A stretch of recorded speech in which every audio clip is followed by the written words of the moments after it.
विद्यावान।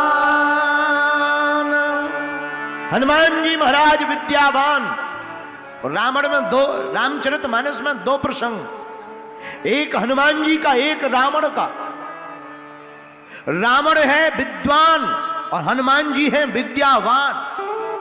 अब जरा अंतर देखना, विद्वान कौन है और विद्यावान कौन है। याद रखना, जो अभिमान में भरा बैठा हो वो है विद्वान, और जो भगवान से भरा बैठा हो वो है विद्यावान। और रावण अभिमान से भरा बैठा, लेकिन हमारे हनुमान जी अभिमान से नहीं, भगवान से भरे बैठे हैं। है? कितना अच्छा संकेत है। जो अभिमान से भरा हो वो विद्वान होता है, लेकिन जो भगवान से भरा होता है वो विद्यावान होता है। और हनुमान जी महाराज तो राम रसायन तुम्हारे पासा, सदा रहो रघुपति के। हनुमान जी महाराज के अंदर तो केवल राम का रसायन भरा हुआ। मेरे पागलो, एक बात याद रखना, अगर तुमने पढ़ाई लिखाई करके किताबें पढ़कर पीएचडी बीएड कर ली और अगर तुम्हें पढ़ाई का अभिमान आ गया तो तुम विद्वान कहलाओगे, लेकिन अगर तुमने पढ़ाई करके विनम्रता आ गई और हृदय में भगवान भर गए, भक्ति भर गई, तो तुम विद्यावान कहलाओगे। एक बात और, विद्वान आदमी बोलने में तो चतुर होता है लेकिन टिकता नहीं है। अच्छा, एक और है, आजकल दुनिया में जितने भी विद्वान हैं, कभी विद्वानों की तुमने एकता नहीं देखी होगी। चिलम पीने वालों की एकता टूटती नहीं। पीने वाले, चिलम को छोड़ो, यहां तो गुटखा खाने वाले ज्यादा हैं। अलवर में गुटखा खाने वाले यहां ज्यादा हैं, उनकी एकता। और चिलम पीने वालों की, सुल्फा पीने वालों की पग्गा। सुबह कितनी लड़ाई हो जाए लुगाई की, हैं, नाश के मिटे आगे के लगे, तो अब मत बैठना उसके साथ में, नहीं तो हम घर छोड़ के भाग जाएंगे। हाँ, हम नहीं बैठेंगे, चिंता। लेकिन रात के फिर आ जाता, आ भैया कहाँ आते दिन भर बिजी। अरे बोले यार क्या बताइए, घर पे बहुत लड़ाई हो गई अपनी दोस्ती के कारण। अरे बोले लड़ाई तो होती रहती, ले आओ तना चिलम, ले आओ गांजो, ले आओ गांजो, नहीं माचो छुड़ाओ, माचो लगाओ। कितने भी पीने वाले हैं, इनकी कभी लड़ाई नहीं होती, कितनी भी लड़ाई हो जाए हमेशा एक ही रहेंगे। और विद्वान कभी एक नहीं मिलेंगे, टक्करी के होंगे, एक सा काम करते होंगे, इनमें हमेशा लड़ाई बनी रहती है। चाहे वो राजनीति का विद्वान हो, चाहे वो व्यापार का विद्वान हो, चाहे वो अध्यात्म का विद्वान हो, अगर वो विद्वान होगा एक नहीं होगा। क्यों? क्योंकि इन्हें लगने लगता, हमारा मानना है, ऐसा मानना है, सम्मान आदमी अकेले पाना चाहता, गाली सामूहिक में। हमारा मानना है।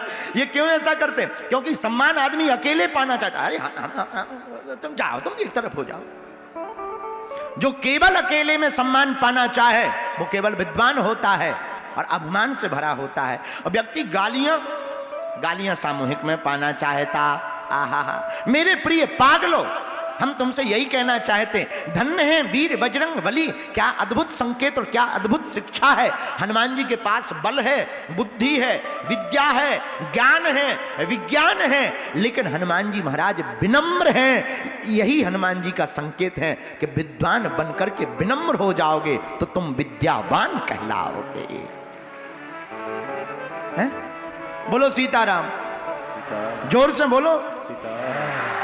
एक बात और बोले, कह दो, बोलो। कुंडली में शनि, कुंडली में शनि, दिमाग में मनी। कुंडली में शनि, दिमाग में मनी और मूर्ख से दुश्मनी। कुंडली में शनि, दिमाग में मनी और मूर्ख से दुश्मनी। ये तीनों अगर तुम्हें मिल जाए तो समझ जाइए तुम्हारी जिंदगी जीते जी नरक है। उपाय क्या है? उपाय तुम पूछोगे महाराज हम तो तीनों से ग्रसित हैं। अलवर वाले तो महान होते ही हैं। अलवर का एक आदमी हमें मिला। हमने कहा क्यों भाई, अस्पताल में क्यों भर्ती हो? अरे बोले कुछ मत पूछो, रात को मच्छर काट रहे थे। हम कहा मच्छर काट रहे थे तो ज्यादा काट लिया, मलेरिया हो गया क्या, डायरिया का हो गया क्या? अरे बोले मलेरिया नहीं हुआ। हमने कहा फिर? बोले मच्छर ज्यादा काट रहे थे, हमारा दिमाग खराब हो गया, हमने जहर पी लिया के लिए अब काट। बताओ। हम कहा जहर क्यों पिया? बोले इसीलिए पिया था ताकि मच्छर काटेंगे तो मर जाएंगे। हम कहा उसके पहले? बोले उसके पहले हमारे खात्मा होने लगा है। अलवर के लोग तो महान होते हैं। बोलो सीताराम।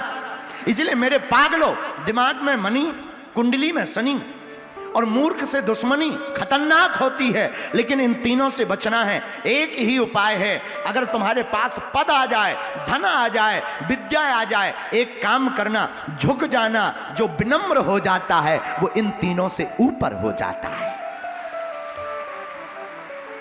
आहा, एक बात हो, मूर्ख को समझाए से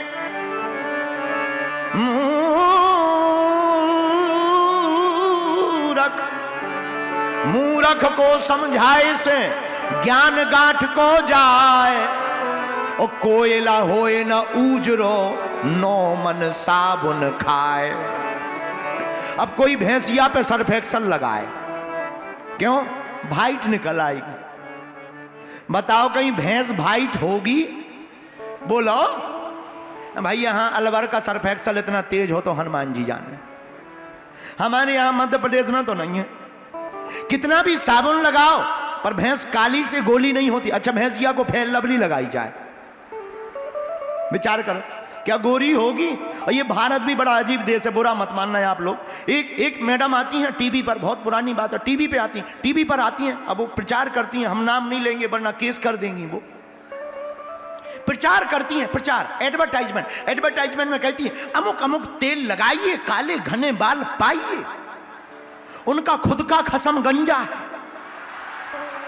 बताओ अब बताओ, अब बताओ, अब बताओ, अब उन्हें कौन समझाए? अब बताओ उन्हें कौन समझाए?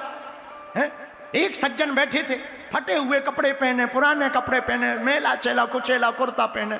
उन्होंने किताब लिखी, किताब का नाम था अमीर बनने के 100 उपाय। तो हमारे जैसा एक आदमी गया, हमने कहा एक बात बताओ, अमीर बनने के 100 उपाय तुमने किताब में लिखे, पहले तुमने खुद उपयोग क्यों नहीं कर लिए जो फटे कपड़े पहन रहे? बोले दरअसल एक उपाय तो यही है कि किताब बना के बेचो सो अमीर बनेंगे। हैं? तो पर उपदेश कुशल बहु तेरे। रामायण कहती है हम दूसरों को ज्ञान देते हैं, खुद नहीं चलते। जो दूसरों को ज्ञान दे, खुद ना चले, वो अभिमानी होता है, और जो दूसरों को ज्ञान दे और खुद भी चले, वो स्वाभिमानी होता है।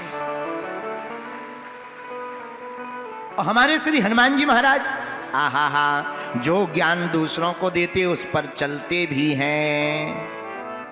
तो खुद को समझदार समझना, दूसरे को मूर्ख समझना, ये महान मूर्खता है। इसलिए मेरे पागलों, रावण विद्वान है और हनुमान जी महाराज विद्यावान हैं।